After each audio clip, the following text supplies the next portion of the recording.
Assalamualaikum warahmatullahi wabarakatuh. Shalom, Om Swastiastu, Namo Buddhaya, Salam Kebajikan. Sebelum memperkenalkan diri, izinkan saya berpantun terlebih dahulu. Jalan-jalan ke kota Kediri, bareng teman duduk di bangku. Nama saya Wulandari, garis ikut asal bercanda.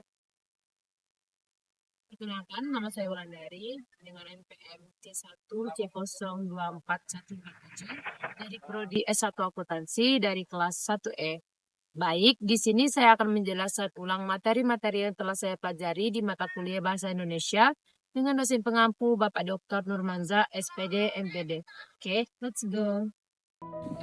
Pertemuan pertama, hakikat dan perkembangan bahasa Indonesia. Hakikat bahasa Indonesia adalah bahasa resmi nasional yang digunakan di seluruh wilayah negara Kesatuan Republik Indonesia. Kedudukan dan fungsi bahasa Indonesia. Yang pertama, kedudukan bahasa Indonesia sebagai bahasa nasional memiliki fungsi lambang kebanggaan kebangsaan, lambang identitas nasional, lambang penghubung antar warga, antar daerah, antar budaya, dan alat pengembang kebudayaan, ilmu pengetahuan, dan teknologi.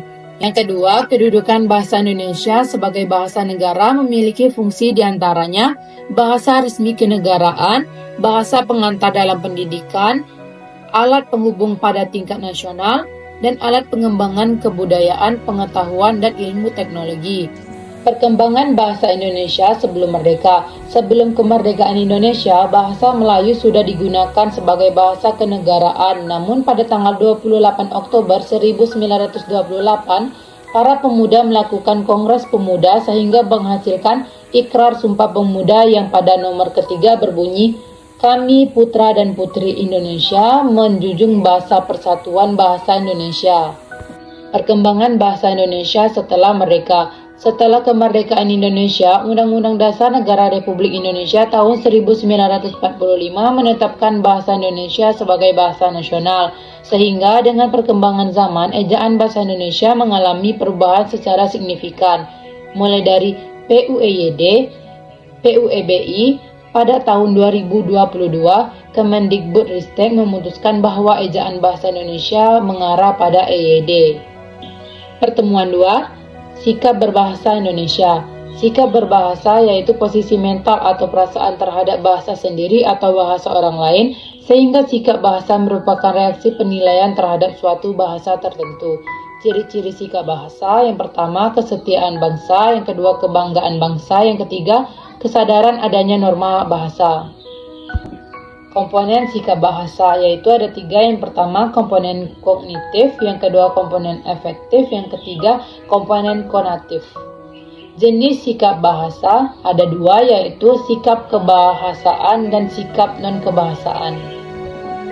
Sikap terhadap bahasa Indonesia. Sikap terhadap bahasa Indonesia adalah anggapan atau pandangan seseorang terhadap bahasa Indonesia, apakah senang atau tidak terhadap bahasa tersebut, sehingga sikap bahasa tersebut berpengaruh terhadap pemilihan bahasa.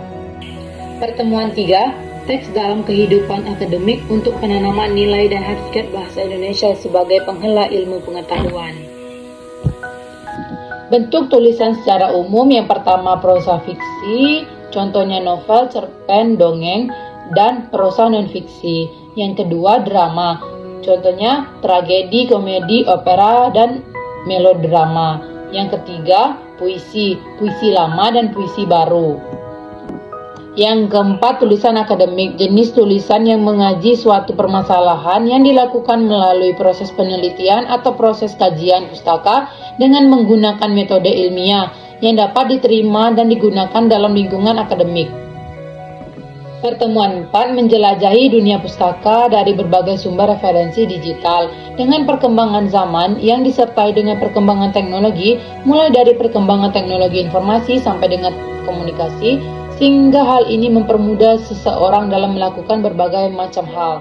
Hal ini tentunya berdampak positif bagi dunia pendidikan, terlebih lagi bagi mahasiswa, karena mahasiswa dituntut untuk mampu mencari berbagai macam referensi bahan bacaan agar dapat menunjang proses pembelajaran di perkuliahan. Sumber referensi digital. Beberapa platform referensi digital yang disarankan dalam materi ini meliputi yang pertama Crossref, yang kedua AIP UNAS, yang ketiga PDF Drive, yang keempat Mendeley, dan yang kelima TNF Online. Pertemuan 5, presentasi ilmiah. Presentasi ilmiah adalah keterampilan berbicara atau komunikasi secara lisan di depan umum untuk menyampaikan gagasan atau pendapat, seperti hasil penelitian, pemikiran hasil temuan untuk disampaikan kepada orang lain. Komponen presentasi ilmiah, yang pertama ada media, yang kedua ada komunikator, yang ketiga ada audiens. Alur presentasi, yang pertama pembukaan, yaitu berisi gambaran topik dan tujuan presentasi. Yang kedua ada isi, yaitu berisi poin-poin utama atau ide hebat dari hasil penelitian. Yang ketiga penutup, yaitu berisi kesimpulan dan pernyataan penutup. Komponen presentasi ilmiah, yang pertama ada presentasi, yang kedua ada kinesik, yang ketiga ada performance, yang keempat ada bahasa santun, yang kelima ada suara, yang keenam ada jawaban logis, dan yang ketujuh kebutuhan audiens. Lanjut pertemuan 6 dan 7, penyusun laporan kegiatan. Proposal kegiatan adalah sebuah rencana yang dituangkan ke dalam bentuk rancangan kerja tertulis. Proposal kegiatan dibuat sebelum sesuatu kegiatan dilaksanakan untuk mendapatkan izin atau juga mencari sponsor acara. Tujuannya, proposal kegiatan pada umumnya dibuat untuk ditunjukkan kepada pihak-pihak yang terkait dengan kegiatan yang akan dilaksanakan. Fungsi proposal kegiatan, yang pertama sebagai pengajuan rencana kegiatan untuk memenuhi program kerja, yang kedua sebagai pengajuan permohonan dana kepada pihak sponsor, yang ketiga sebagai panduan resmi dalam melaksanakan teknis acara.